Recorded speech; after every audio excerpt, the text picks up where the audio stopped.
pamilya ng Hope of Christ na makapunta doon sa Cebu. Kasi yung mag-ano kami, this coming March, mayroon kaming youth camp sa whole province of Cebu. Yung ipinag-pray natin, yung speaker natin, si Jed, anak ni Pastor Dong Campoy. So siguro kung mayroon makapunta sa inyo, pwede doon kayo sa church magstay. Yon ang church namin. Sa ano yan? 20? Thanksgiving 2024. Oh, 2024. Kasi last year, na mild stroke ako.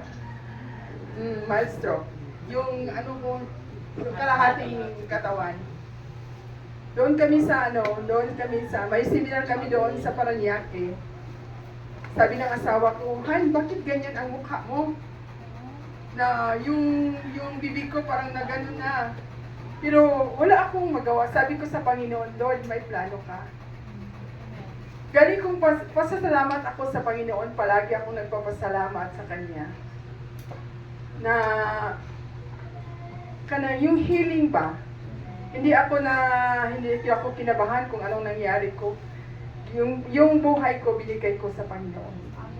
So talaga, to God be the glory, healed ko po ako sa mild stroke ko. Kasi yung ginagawa ko palagi, hindi yung paa ko hindi maisa. Pero palagi akong nag-worship sa Panginoon. Pagdating sa worship, yung worship natin sa Panginoon, yun ang nag-heal sa atin. Amen? So, ganun din, yun sa the Word of God, diha sa Jeremiah 29 verse 11. For I know the plans I have for you. Plan to prosper you, not to give disaster. Tagalogin ko.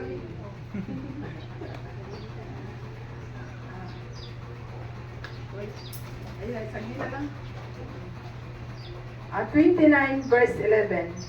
Sapagkat batid ang lubos ng mga planong ko paraan sa inyo, mga planong hindi ninyo ikasasama, kundi para sa inyong ikabubuti. Ito ang planong nagdudulot sa inyong kinabukasan, puno-puno ng pag-asa. Amen? So, salamat sa Panginoon sa mga kabatanunan dito na pinadala sa lipa. Ang Panginoon may plano sa inyong buhay. Amen? Natutuwa ako kasi yung anak niya, dinala yung mama niya. Yeah, amen? Yun lang yung mga kabatanoonan, yung ang ating mensaheng ipinagawa na sa Panginoon, pursu lang natin kung ano ang plano ng Panginoon sa ating buhay. Amen? Brief testimony, yung sa amin, yung isang youth pastor kasama, dati yung may order na siya, youth leader siya ngayon, i-order siya this coming July. Youth na siya. Kasi yung desire niya as nakatapos siya ng commerce. Yung desire niya, yung lahat niya yung pamilya, madala niya sa church. Yung papa niya, drug addict. Isang drug lord ng lugar ng Konsolasyon. Yung mga kapatid niya, para lang wala sa buhay. Pero yung panganay niyang anak, yung desire niya, Lord, anong plano mo sa buhay ko? Hindi niya gusto yung mga kapatiran niya, yung ama niya na malulong sa bisyo. Amen? Sabi niya, Lord, hindi ko din siya gusto na ang iyang papa mato sa mga bisyo. Kaya kung hindi pa yung may plano ang Panginoon sa kanilang buhay, so, binangon sila. Kinuha sila sa darkness at dinala sila sa kaibulungang kahayan. Amen? Sabi ng papa niya, bakit? Salamat siya sa Panginoon kasi na-encounter niya ang Panginoon. Pag hindi pa niya na-encounter ng Panginoon, diyan sa prisuhan. Kasi nagbibinta siya ng ng drugs. Pero iyak yung panganay niyang anak. Lord, anong plano mo sa buhay ko? Anong plano sa pamilya ko? Grabe talaga. Grabe talaga ang mga Panginoon nagmamadali. Sabi ni Pastor Mark, yung message niya, you are unstoppable. One spirit. Kasi ako nag-message doon sa linggo, unstoppable God, yung message ko. Amen? So, hindi natin magpigilan ang plano ng Panginoon sa ating buhay. Pasalamatan natin kung ano ang purpose, ano ang plano ng Panginoon na dinala tayo dito. Amen? Hindi lang tayo mag-chill-chill.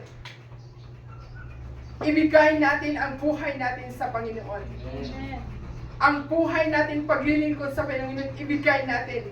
Kasi ang Panginoon nag-prepare siya kung ano ang gagawin sa ating buhay. Yung future, hindi lang ngayon, kundi yung future pa natin. Amen? Amen. So, dito sa topic natin. Ang topic natin ngayong gabi, ngayong umaga is unstoppable gratitude. Wow. Amen? Meaning, unstoppable gratitude, walang tigil na pagpasalamat. Amen. Amen? So ngayon, nandito na tayo sa iyo, Panginoon. Nandito na tayo sa Panginoon. Hindi tayo titigil. Nagpapasalamat kung kita lang yung maluwas, ma-save. Next. Kailangan natin cultivating a heart that gives thanks in all circumstances, recognizing God's constant faithfulness. Amen? Kailangan natin pagkikilan ng pusong nagpapasalamat sa lahat ng pagkakataon na kilala ang patuloy sa katapatan ng Diyos sa ating buhay. Amen? Kung sa Bisaya pa, cultivating a heart, yung bungkalin ang puso natin. Amen? Nga kailangan natin ibigay ang pagpasalamat sa Panginoon in all circumstances. Kung ano man ating napadaanan sa pag-eskwela natin, sa kung ano man ang naranasan natin sa buhay, i-recognize natin that God, constant faithfulness. Amen. Amen. Next. And Thessalonians 5:8, he said, give thanks in all circumstances, for this is God's will for you in Christ Jesus. Amen? Lahat ng pasalamatan natin ang Panginoon sa lahat ng nangyari sa ating buhay, that God is good for you in Jesus Christ. Amen. Next. How to practice unstoppable gratitude.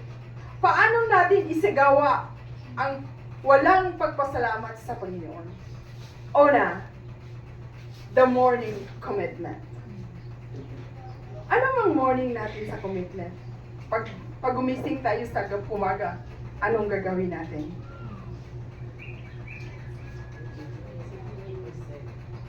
Okay, pray. Before start the day, start the day with thanksgiving for life, breath, and strength. Amen. Amen? Hindi pag gumising natin sa umaga, sabi niya, titingnan natin cellphone natin, sino bang nagtitext sa akin? Amen? Diba, labi na yung mga youth. Ganyan din. Nagtitext ba yung BFF?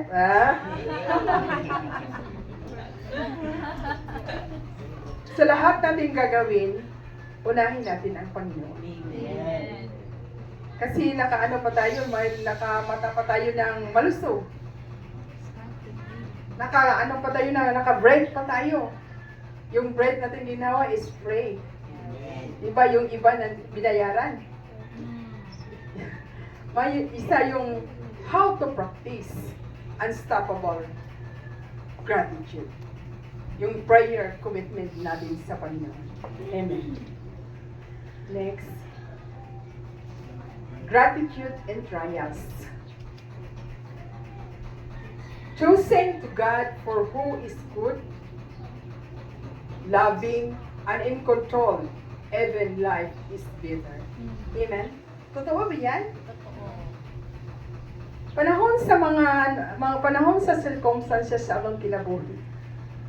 Makapasalamat pa ta? But we choose to God, for He is good. Maayo siya sa atong kinabuhi. Amen. Amen. Loving God. Sa nagbuhat pa dili maayo, pero ang Ginoo nga nagtawag nato, nagpili nato, gihigugma ta sa Ginoo. Yun. Amen. Amen. Heaven is control. Yeah. When life is bitter. Bisag lisod ba? Pero ang Ginoo na igugma na to. Amen? Yes. Next. Ikatlo. Tatlo.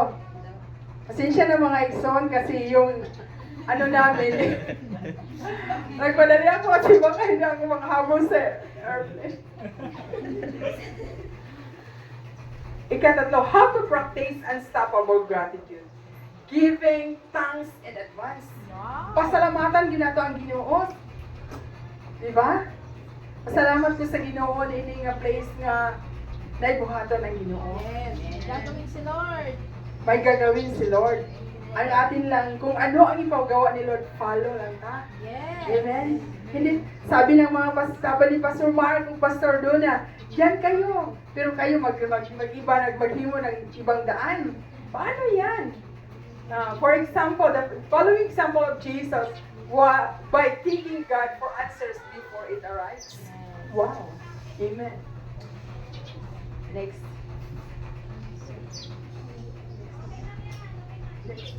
And next, expressing it outwardly, verbalizing appreciation to others to bless them and strengthen relationships. Amen.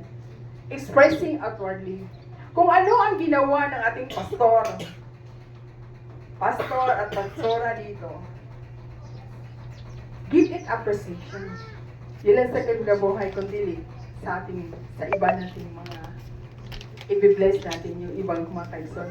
Bless kayo ko ni ate, nagdala siya ng nakaakay siya. Yes, amen? Yun. Express it outwardly. Verbalizing appreciation to others to bless them and strengthen relationship. Amen? Next. How to practice, di ba? Paano natin isagawa yung walang pasalamat sa Panginoon? May bunga. The fruits of unstoppable gratitude. Una, unshakable joy. Wow. Ito ay ang mga bunga. Unshakable joy. Dili shake yung joy ba? Yung kalibay. Kagalakan. Pasensya na po. Kagalakan. Hindi yung kagalakan natin sa Panginoon. Unstoppable gratitude. Finding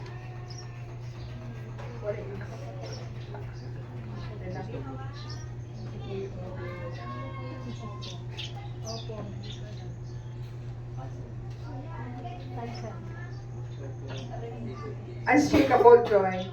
Finding joy that is not dependent on external circumstances.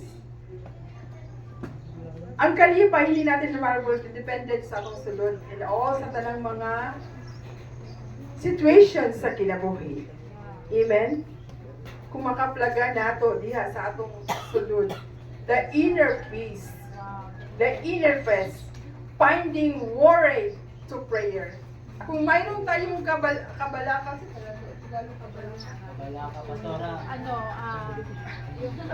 alalahanin. mayroon talang alalahanin. Pasensya na po. Mag-practice ako. Kung mayroon tayong alalahanin sa buhay, kailangan natin i-replace in prayer. Amen. Yun.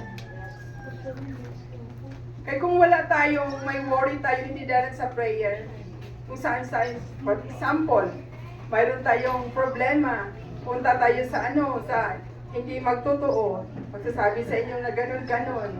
Pero, yung inner peace mo, hindi, walang kalipay ba? Kagalakan. Walang kagalakan.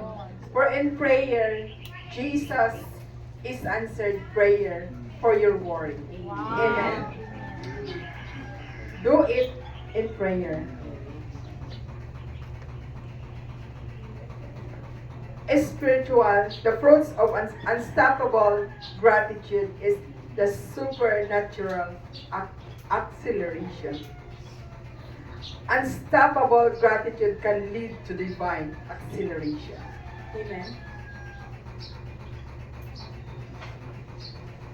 Spiritual acceleration. Mali ka ito mudala nga ito, mulit na ito, mudala na ito, patungo sa divine acceleration. Amen? Sa atong Panginoon.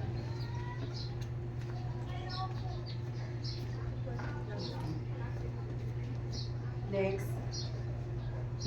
Mas mabuo akong message dito. Mas mababa ay yung message ko kaysa sa testimony ni Mark. Pasensya na po. Yung last is the last of the fruit of unstoppable gratitude is the spiritual sensitivity.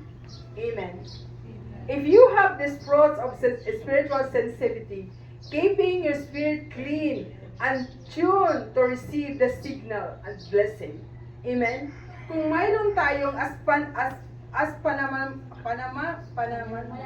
pananampalataya, kailangan natin yung sensitive ng Word of God. Yeah. Sensitive of the work of the Holy Spirit sa ating buhay.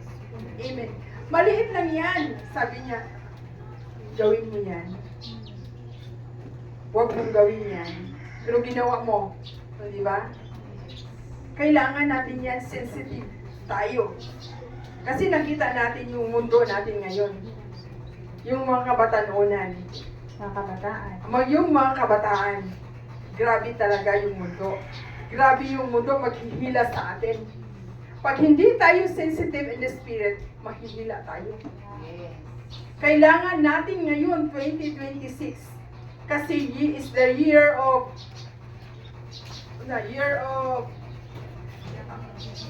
end time ba? Year of end time, di ba? 2023 is the year of accomplishment. So ngayon, kasi nandito is mga youth, kailangan natin sensitibo tayo sa gawa ng diablo ngayon. Kailangan tayo magbasa sa the Word of God. Pag hindi tayo magbasa ng Word of God, walang sensitive, walang Holy Spirit na magsasabi sa atin, huwag mong gawin yan. Kailangan natin yung mga kabatanunan. Ganyan din sa church namin. Yung kabatanunan namin, pinapurso namin sa paggawa ng para sa Panginoon. Na makabaluluhati ang Panginoon sa kanilang buhay. Hindi namin sila nilalasan ng the Word. The Word, ang kalibutan is, ang mundo ay, kanang dirt, diba? Madumi na. Salamat kayo sa Panginoon. Kinuha kayo sa darkness at dala kayo ng liwanag. Amen. Maraming kabatanunan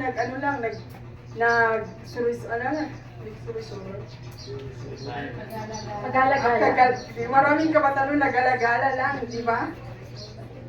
Gala-gala lang yung mga friends nila, barkada nila, gala-gala siya. Oo, si Kulbalaki. Kita ang nakilala sa Panginoon. Hindi tayo ganyan. Kailangan tayo sensitibo tayo sa gawain ng Panginoon. Kailangan tayo kung ano ang sinasabi ng ating mga pastor, gawin natin. Kaya hindi para sa atin for the generation to generation. Amen. Muabot ang panahon nga mag-asawa kayo. Di ba? Hindi Darating kayo ang panahon. Darating ang panahon na mag-asawa kayo. Amen? Yung kabatanunan namin, sinisel namin kung ano ang Panginoon sa kanilang buhay. Ma-encounter nila kung ano ang Panginoon sa kanilang buhay. Kailangan nila malapit ang buhay nila sa Panginoon. Yun ang sinasabi namin sa kanila. Kasi kung malapit lang tayo sa pastor natin, yung pastor natin hindi kami dili perfect. Pero kung ang Panginoon, diyon kayo lalapit sa Panginoon, grabe talaga. Dadalhin kayo sa anong bagay na ipagawa sa Panginoon sa kanyang buhay. Amazed lang kayo pa. Ma-amaze lang kayo kung ano ang ginawa ng Panginoon. Kailangan kayo ng spiritual, sensitive ng ating mga buhay. Amen? Hindi kami kami, yung dati ko kasi, ako na born again is 29 years old. Kasi dati akong, Katoliko. Kasi, naglaki ng, barkada. Parang walang, yung spiritual life ko, kasi broken ba yung spiritual life ko. Nagsimba lang, ganon. Pero nag-work kami, nakikita kami ng asawa ko, born again na. May sima naman akong uyab, boy. Boyfriend. May boyfriend naman akong uyab, pero hindi ko, yung buhay ko, hindi ko ginugol sa kanya. Kasi nakita ko sa kanya, pagdating ng ganyan, paano na ang spiritual life ko? So nakita ko yung husband ko, kasi yung husband ko is, nagtrabaho kami ng, kanang export company. Yung husband ko is quality control. Kaya ako nandiyan ako sa accounting. Yung husband ko, palagi siyang magpunta sa office, magpipirma sa akin. Sabi niya, mag-research siya lang ganun. Iba talaga, sabi ko sa kanya, iba talaga yung tao na ito. Sabi ko sa kanya, sabi sa isip ko ba? Pero, salamat sa Panginoon nga, yung tao na yun ang ginamit na malapit ako sa Panginoon. Amen? Oh, grabe talaga, nakayon ko sa boyfriend, pinagpala ako talaga. Kasi kung noon pa ako sa boyfriend kong asiman, baka ako, mabugbog. Maraming asawa yan, di ba? yung naasawa mo, sabi ko, ha? Sabi ng mga seaman ba? Every port, deport. Every place, replace. Iba. Pero salamat ko sa Panginoon na yung pagmamahal ng Panginoon sa aking buhay. Amen. So pinagpatuloy ko, ngayon na kami na tayong church sa The Hub of Christ, Liloan, Cebu. Dati nag-missionary lang kami, ganito lang yung church namin dati. Dati sa San Remigio kami nag-pioneering ni Pastor Pizen. Grabe talaga yung buhay namin. Iyak kami ng iyak. Pasalamat lang kami sa Panginoon.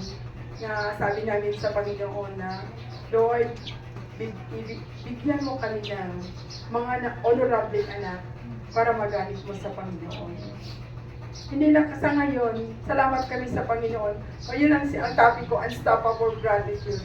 Kasi, lang kami, hindi ako sa ngayon, salamat ko sa Panginoon kasi yung mayroon nang ni-raise up ang Panginoon pa. Mayroon nang sa worship team, mayroon nang sa magkanta, mag-ano lang kami, magpapatong na lang kami sa stage, sabi ng pag-message. Pero yan ang dating dito. Yan po ang mangyayari dito. Basta yung puso nyo maalain sa Panginoon. Kailangan maalain yung puso nyo para sa Panginoon. Diba? Huwag kayong gala-gala. Kailangan tayo sensitive kay Spirit. Sige na. Ang conclusion na, thank you Lord. Ang conclusion natin, it is not happy people who are thankful, but thankful people who are happy. Who are happy. Ang mga tao nga, kanang dili happy, makapasalamat ba sa Ginoo? Oo. Kung ang kita nga happy ta diya sa serving the Lord, always give thanks to the Lord. Amen. Unstoppable good gratitude ang atong matag usa ka kinabuhi diha sa Ginoo. Pursue the dream of God. What God dreamed to you. Amen. Pursue lang. Salamat po sa Panginoon na nandito kayo sa the right people. Amen. The right place. The right message. Amen. Pinagpala kayo. Amen. At salamat at maayong buntag sa tanan. Amen. Amen. Salamat. Pasalamatan natin kay Pastor Elizabeth. ang mag-preach, pag galing ka ng Visayas, hindi madaling mag-preach ng Tagalog. Hindi madaling magsalita ng Tagalog. Mas madali pang mag-English. Alam niyo ba, napakaganda ng mensahe ni Pastora Elizabeth. Unstoppable gratitude. Paano tayo nagpapasalamat sa Panginoon? Everyday, lahat ng mga kabataan, paano kayo nagpapasalamat? Ang sabi niya kanina, uunahin mo ba ang cellphone? Or uunahin mong manalangin, Lord, salamat may buhay ako. Hindi lahat na nagtutulog kinabukasan, gising pa. Tama, mali. Unahin natin magpasalamat sa Panginoon. Ang buhay mo, hininga mo, hindi galing sa lakas mo. Anytime, the Lord can get your life. Anytime. Wala ka pwedeng ay magmamalaki sa Diyos. Sabi ni Brother Mark kanina, diba? Wala siyang may pagmamalaki sa Diyos. Lahat ng karunungan niya galing sa Diyos. Sina Pastor Priscilla, Pastor Elizabeth, nakita ko how they obey the Lord and how they pursue. Ang magbiyahe from Cebu to Manila, hindi madali. Nakita namin paano kami nagsimula sa Paranaque, how they pursue the man of God, Pastor Dong. Paano sila dinisiplina ni na Pastor Dong, Pastor May, nakita namin. Pero hindi sila tumakbo. Kung paano sila pinapagalitan, hindi sila tumakbo. Hindi sila lumayo. Because in their heart, gusto nila dahil may gagawin ang Diyos sa buhay nila. Nung nabuo sila, kita nyo naman, ang ginawa ng Diyos sa The Hub of Christ Luwan. Alam nyo ba nung matindi, that was last year, Pastora? December. As you all know, narinig nyo naman siguro ang nangyari sa Cebu.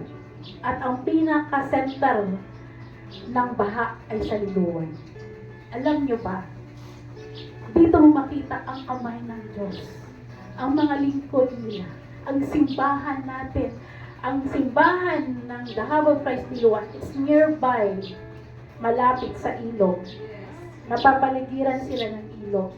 Pero kita mo kung paano iningatan ang simbahan natin sa Liluan. Hindi nadamay ng baha. Palakpakan natin ang Diyos. Ganyan kabuti ang Diyos. Kapag ikaw naglingkod ng tapat sa Panginoon, hindi ka naglalaro, mga anak, stop playing. Wala kayong makukuha sa paglalaro. Maniwala kayo sa akin. Kailangan dumating yung sensitivity.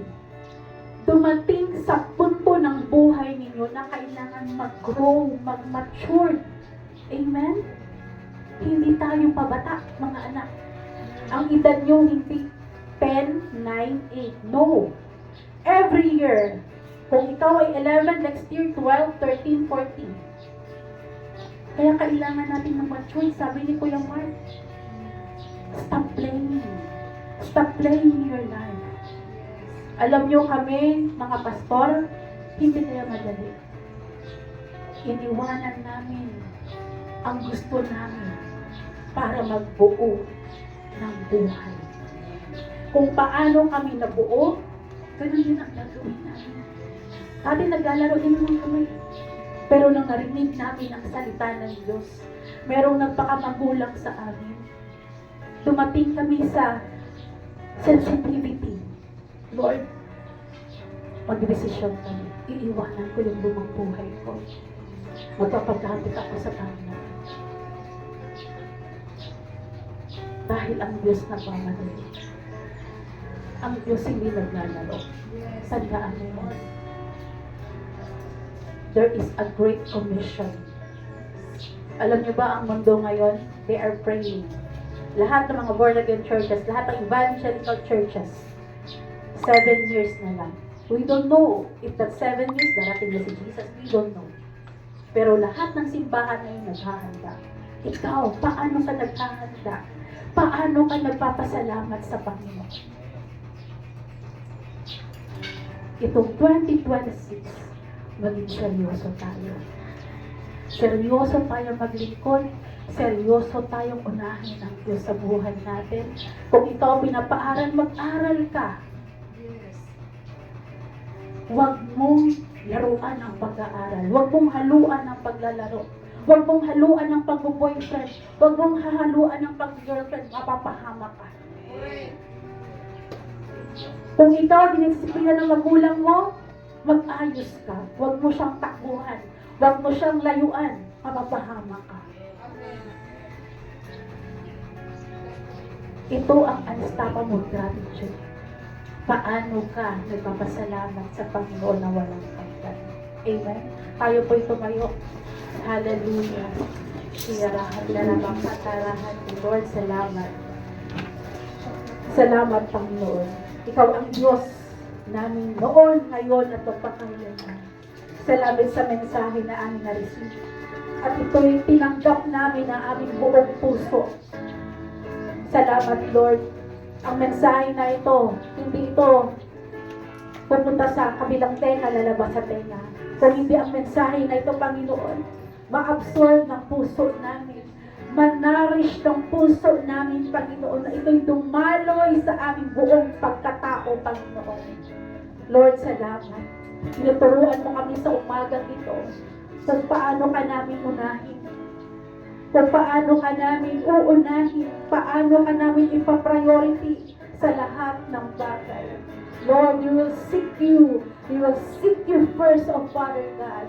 Salamat, Lord, sa buhay ng mga lingkod mo na dinala mo sa lugar na ito. Pagpalain mo ang buhay ni Pastor Priscilla, Pastora Elizabeth, maging si Brother Mark, Panginoon. Lord, gamitin mo ang buhay nila mightily sa the hub of Christ in one, O God. And we believe, Lord, maraming mga kabataan, maraming mga wasak, Panginoon, na pamilya ang pupuuhin mo sa lugar ng Luluwag, Cebu, maging ang buong Cebu City. Lord, aabotin mo, Panginoon. Walang imposible sa iyo, Panginoon. At kaya mong gawin ito dahil ikaw ay nagmamadali sa panahon na ito, Panginoon. Lord, ingatan mo, Panginoon, ang pagpunta nila papuntang airport. Hawiin mo lahat, Panginoon, ang daan, O God. Hawiin mo ang traffic. Makarating sila ng airport, tatawin mo sila papuntang Cebu. Salamat, Lord, sa eroplano na sasakyan nila, Panginoon. At Lord, yung dala-dala nila, Panginoon, na mensahe na nakuha nila for 2 years, annual planning, O God. Ito, Panginoon, ay ipapalaganap nila sa Cebu City, O Lord. Salamat sa ginawa mo sa aming buhay. Sa lahat ng mga nakarinig ng salita mong Panginoon, maging sa lahat ng aming mga kapitbahay, Lord, pinagkapala namin sila. Ano man ang kanilang kalagayan, Lord, abutin mo sila, katapuin mo sila. Lord, walang imposible sa iyo. Ikaw ang kanilang pag-asa, ikaw ang aming pag-asa. Wala na kaming ibang hahanapin pa kung hindi ang presensya mo. Hallelujah, Lord, lahat, Panginoon, ng mga kabataan sa lugar na ito, abutin mo, Panginoon. Lahat ng mga magulang, abutin mo. Ingatan mo ang aming mga anak. Hallelujah. Taas natin ang ating mga kamay. Lord, salamat. Hallelujah. Salamat, Lord, sa mga kabataan. Ay, sa lahat ng mga kabataan, please come here. Pagkaparay po kayo namin. Hallelujah. Lahat ng mga kabataan, salamat, O God. Lahat ng mga kabataan, taas natin ang ating mga kamay. Tignan yung mga mata, manalangin kayo sa oras na ito. Hallelujah. Pastora Elizabeth, pagparay niyo po mga kabataan natin. Mga magulang, taas natin ang mga natin sa mga kalakalis.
Patuloy ka sa Panginoon, nagpasalamat ka sa Panginoon.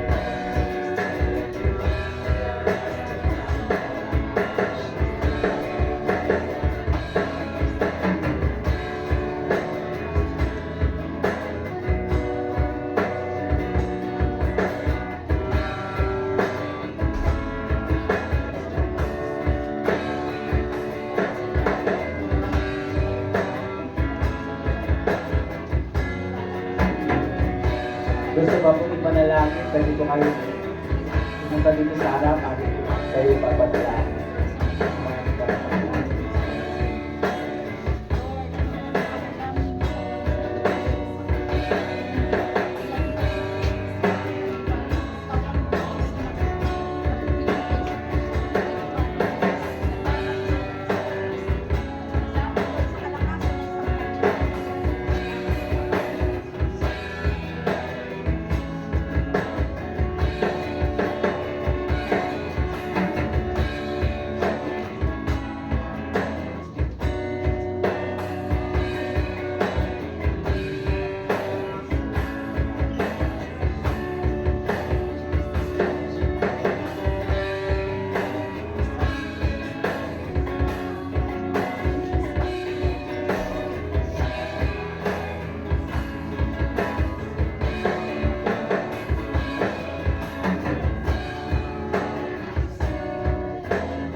Lahat ng mga children, bilis.